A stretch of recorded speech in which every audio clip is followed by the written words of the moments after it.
Shalom Aleichem, 2 minutes de Torah, cette fois depuis les rives du lac de Tibériade, de Kinneret.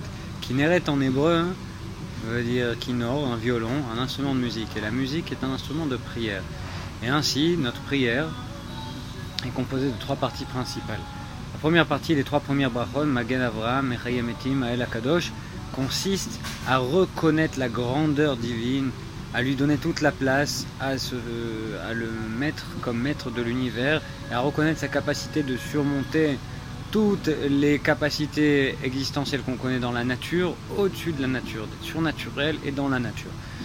Et au-delà de ça, ensuite, on a les 13 brachot qui consistent à demander nos besoins à Hachem, 13 brachot de demande, donc on demande la sagesse, on demande de pouvoir faire tchouva, on demande le pardon, on demande la Géoula, on demande la prospérité, la guérison, tout ça.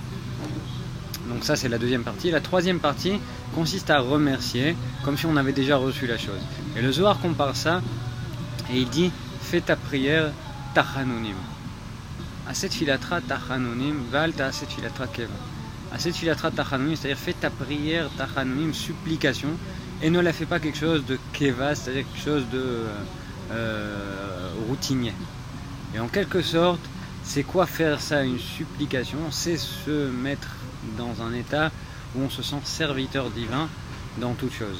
La première chose, pour reconnaître sa grandeur, un serviteur qui sait reconnaître la grandeur de son maître et sa place incontestable.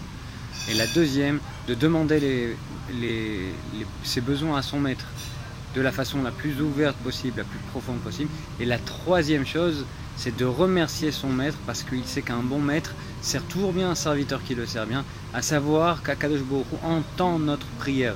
Il faut en être convaincu dans les 3 dernières brachot tous les jours dans notre prière. Et c'est ainsi qu'en sachant reconnaître sa grandeur, en sachant lui demander tous nos besoins, et en sachant le remercier comme si tous nos vœux étaient déjà réalisés, c'est ainsi qu'on obtient vraiment l'ouverture de la lumière divine dans nos vies, c'est-à-dire qu'on reçoit vraiment toutes nos demandes de la façon la plus belle et la plus miséricordieuse possible. Donc Bezrat Hashem, qu'on ait le srout de prier pour de bon et de voir la lumière qui découle de nos prières, si Dieu veut. Je vous souhaite une bonne semaine pour l'instant.